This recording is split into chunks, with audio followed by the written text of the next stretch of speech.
உங்களுக்கு காசு கொடுத்து வேலை பார்க்கறதுக்கும் விசுவாசத்துக்கு வேலை பார்க்கறதுக்கும் வித்தியாசம் இல்லைன்னு நினைக்கிறேன். நான் ஒரு சாம்பிள் காட்டட்டுமா? இந்த பக்கம் பேச தெரியாமல் இல்லை. வெற்றி தலைவரின் கடைக்கன் பார்வைக்காக பைக் வீல் சுட்டுதடி, மைண்ட் வீல் நிக்கலடி, இன்ஸ்டாகிராம் ஸ்மைல் போட்டாலும் இன்சைட்டியே ஓடுதடி.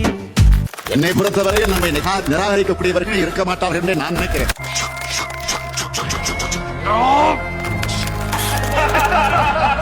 எந்த கொம்போனோ முறை சொல்ல முடியாத அளவிற்கு ஆட்சியர்.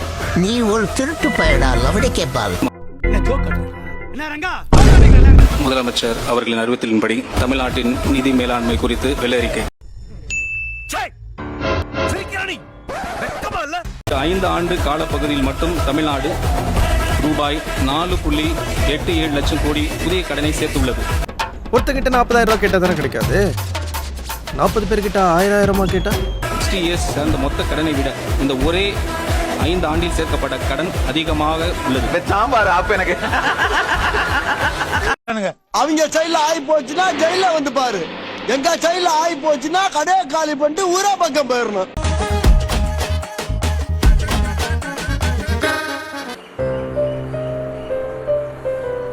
மாண்புமிகு முதலமைச்சர் அவர்களுக்கும் நம்முடைய முதலமைச்சர் அவர்கள் மிஸ்டர் மாண்புமிகு முதலமைச்சர்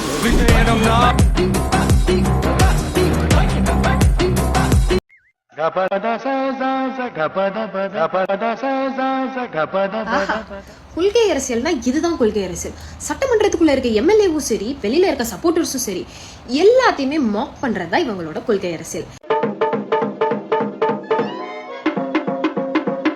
எம்ஜிஆருக்கு பிறகு யாழ்ப்பாணத்திலே விஜயை தெரியாத பிறக்காத குழந்தையும் இல்லை. அதிகப்படியான மக்களால் நேசிக்கப்பட்ட ஒரு தலைவனை தேர்ந்தெடுப்பதன் மூலம் அரசியல் என்பது சாக்கடை அல்ல, அங்கே கடவுளும் இருக்கலாம் என்கின்ற ஒரு விடயத்தை இன்றைய தினம் இந்த தமிழக மக்கள் மறுபடியும் நிரூபித்திருக்கிறார்கள். கோழி முட்டை போடும் போதுதான் எடுக்கணும். முட்டை வரலன்னு விரல விட்டு நோண்டுனா கோழி செத்துரும். எல்லாத்துக்கும் தூக்கி தூக்கி காட்டணும்.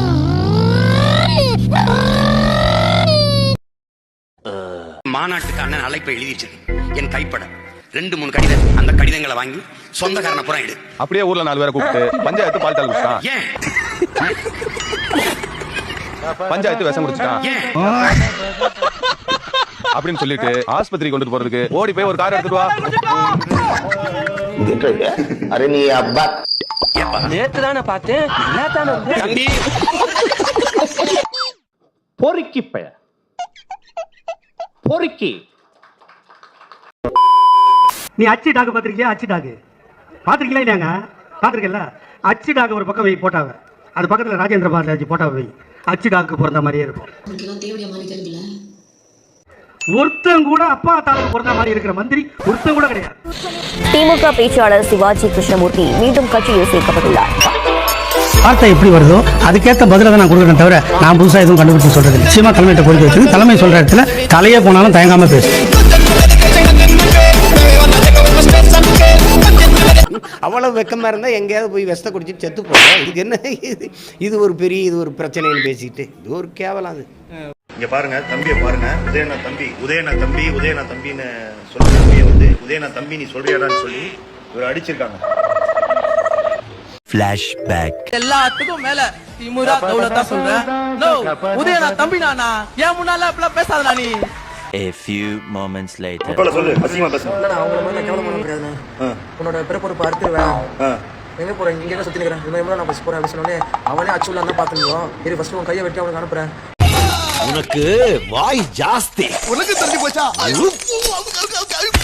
குடும்ப கட்சி, வாரிசு கட்சி. ஆமா, இதோ அடுத்து என் கலைஞரோட என் தாத்தா நின்னாரு, தலைவரோட என் அப்பா நின்னாரு. இன்னைக்கு உதயண்ணாவோட நீங்க போராட என் குடும்பத்துல இருந்து நான் வந்திருக்கேன், என் தங்கச்சி வந்திருக்கா, என் தம்பி வந்திருக்கான். இது மாதிரி எல்லாரும் வருவோம். நன்றி. கொத்தடி man. We are proud Kottus.